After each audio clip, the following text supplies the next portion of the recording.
নিজের কাছে ভালো লাগতে হবে, নিজের সুরটা গানটা বুঝতে হবে। গান শোনা ইবাদত, আবার গান শোনাও হারাম। বাংলাদেশের ভিতরে যদি বন্ধ করতে হয় সেটা হলো ব্যান্ড, সঙ্গীত, ডিজে গান, সেগুলো যেন বন্ধ হয়। যেখানে গাজার আসর, গাদের আসর, মেয়েদের আসর হয়, ওইগুলো যেন বন্ধ করা হয়। তাদেরকে কোটি কোটি টাকা দিয়ে আনে, সেখানে বাধা হয় না। অলিয়া উলিয়ার মাজারে যদি আল্লাহ রাসূলের পীর মুর্শিদের সম্মান করা হয়, ওইখানেই বাধা দেওয়া হয়।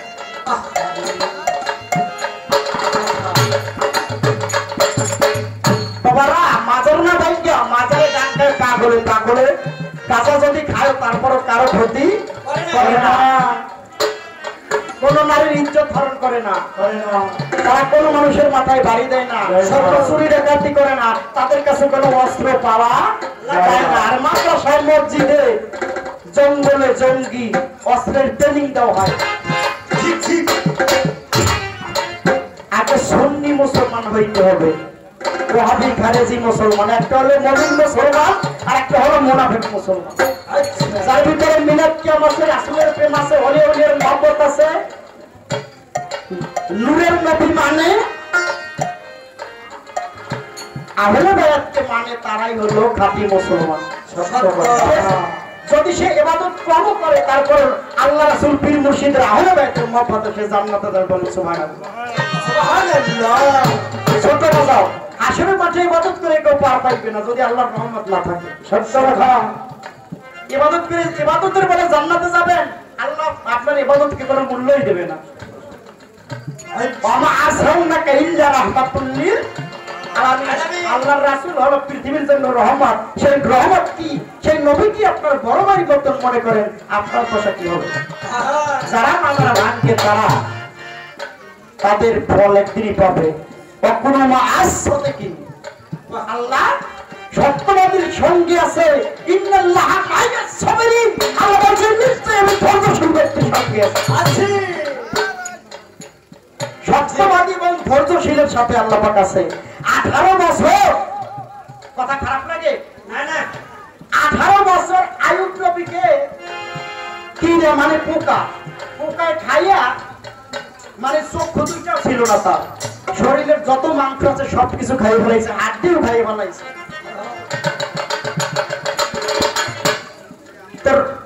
আইয়ুব নবীর স্ত্রী ছিল 3 জন, রহিমা বিবি ছিল আরো 2 জন ছিল। শয়তানে কানে কানে কয়, এই পচা স্বামী এর লাইতে চইলা যায়, এর গন্ধে তো তুই টিকতেই পারো না, যা ভালো স্বামীর কাছে তাই বিয়ে বল, কদিন পর তো মরে যাবে। 2 জন স্ত্রী কয়, হায় হায়, এই পচা স্বামীর খেদমত করবো আমরা, যার গায়ে পাইতে আছে, যার হাড্ডি পর্যন্ত দেখা যায়, গন্ধের জ্বালা টিকা যায় না, যাই দিয়ে আমরা চলে যাই। তখন তারা চলে গেছে। কিন্তু 2 রহিমা যদি মরণে হয় তারপর আমি এখন স্বামীর খেদমত ছাড়বো না, সেবা ছাড়বো না। আল্লাহর পরীক্ষা। কত বছর? 18 বছর। আপনারা খান পাওয়া বাঁধলে 2-3 দিন পরই পরে হুকুম দেওয়া লাগে, পানি দাও, আমার বাথরুমে লই যাও, তুমি যাও না। কত কথা বউয়ের শুনতে হয়, ছেলে মেয়ে শুনতে হয় না, হাত পা বাঁধলে দেখে। কিন্তু বাবা রহিমা বিবি 18 বছর স্বামীকে কষ্ট করে খাওয়াইছে, সেবা করছে, আল্লাহর রহমতে 18 বছর পর তার নুরানি চেহারা হয়ে গেছে। সুবহানাল্লাহ। যতই বাবার গান রূপ না কেন, যদি হটকারি অলি হয়, অনেক কাছে ভণ্ডামি করিলে একটা মাজার করে, আগে এই ভণ্ডগুলোর যাতে মাজার না হয় দেখতে হবে। যার ভিতরে শরীয়ত মারিফত তরিকত হাকিকতের এলেম নাই, কোন তালিম তাসাউফ নাই, ইলমে লাদুনি নাই, ওর মাজার গেলে কি হবে? ওর মাজার গেলে মানুষ কিছু পাবে না। এজন্য বাবা কি করবেন, মাজারে যাবেন, খাঁটি অলি বুই যায়, হটকারি অলি বুই যায়। এক ধরনের আছে ভণ্ড মাওলানা, এক ধরনের আছে ভণ্ড ফকির। এসব থেকে সাবধান থাকবেন। তাই আমরা মাজার ভাঙ্গার পক্ষে না, আল্লাহ পাক বিচার একদিন দেখাবে। আমি একটু গান গাবো।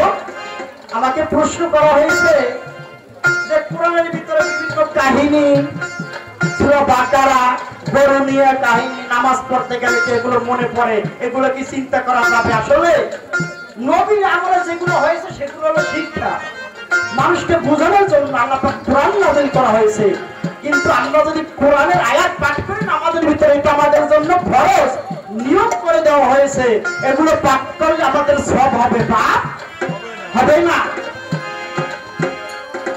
আস্তে পিছনে কথা হয় ভাই, প্লিজ কথা বললে গান গাইতে পারবো না। আস্তে।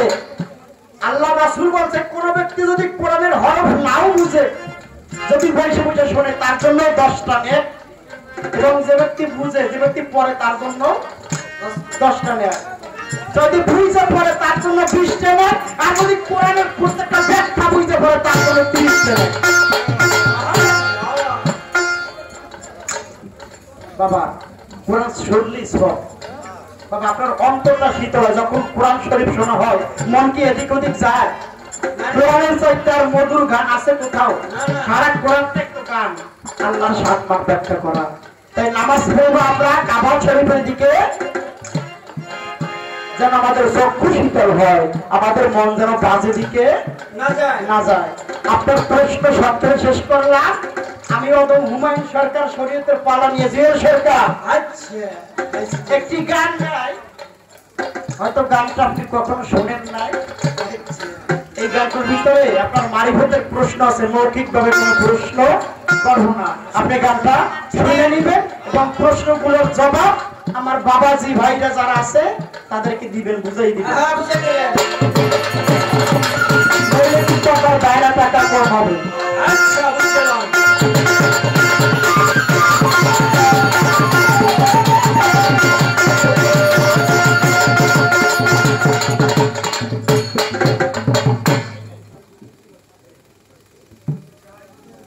শরীয়ত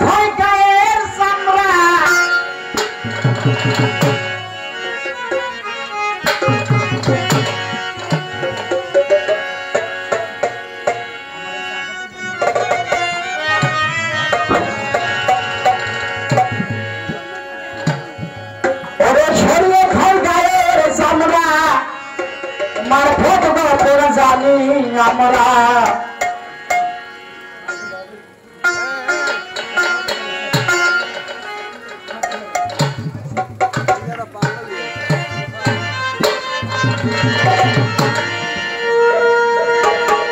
শরীয়ত হয় গায়ের চামড়া, মারফত বাপের জানি আমরা।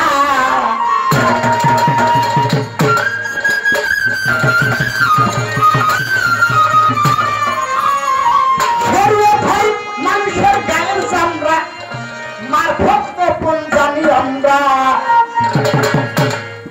মারফত বস্তু কেমনে কোথায় রয়, মারফত বস্তু কেমনে কোথায় রয়, শোনে তার বিষয়। শরীয়ত ছাড়া মারফত কি আর হয়, শরীয়ত ছাড়া মারফত কি আর হয়, শোনো তার বিষয়। শরীয়ত ছাড়া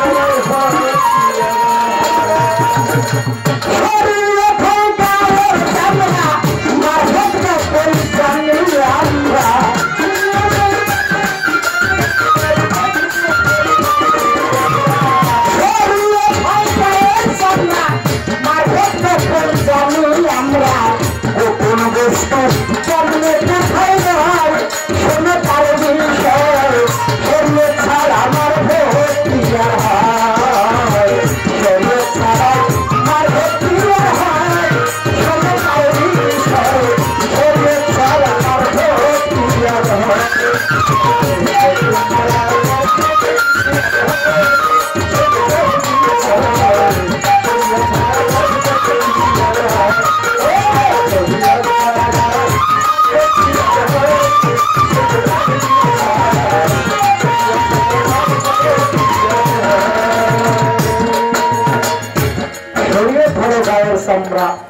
মারফত গোপন জানি আমরা, গোপন বস্তু কেমনে কোথায় রয়, দেহের মধ্যে মারফত কোন জায়গায়। আচ্ছা শোনো তার বিষয়, শরীয়ত ছাড়া মারফত কি হয় ছোট। আল্লাহ রাসূল বলছে যে ব্যক্তি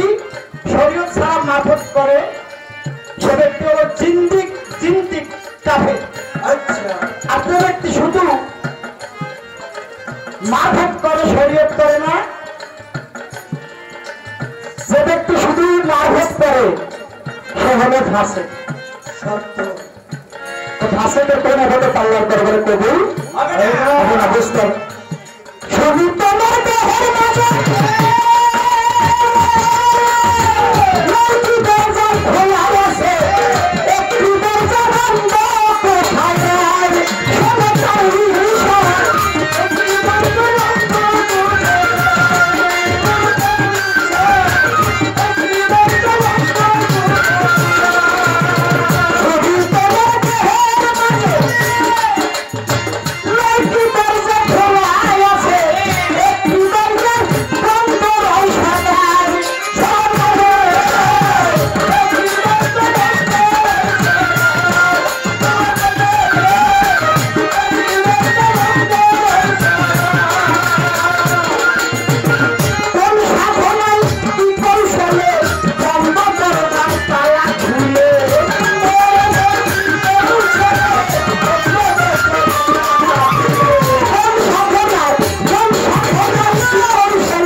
বন্ধ ঘরে কে বা কথা চায় তোমার বন্ধ ঘরে কে বা কথা চায় শোনো তাই শোনো ছাড়া আমার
কোথায় থাকে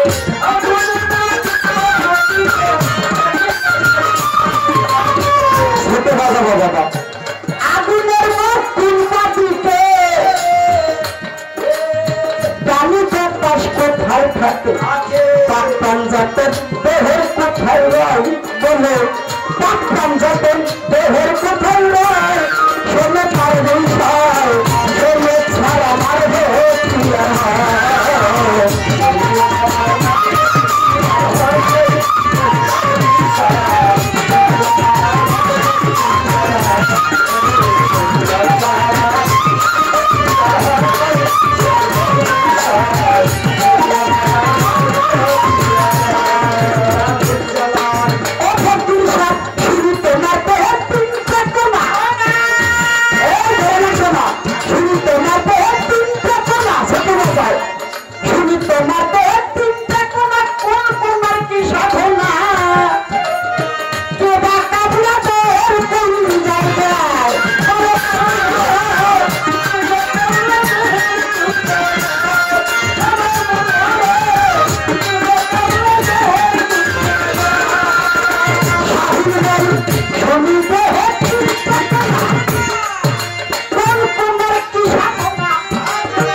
নারী হতে মুরিদ হইতে হয় ফুল ছাড়ে ফুল ছাড়া নারী হতে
পালার গান শেষ করলাম।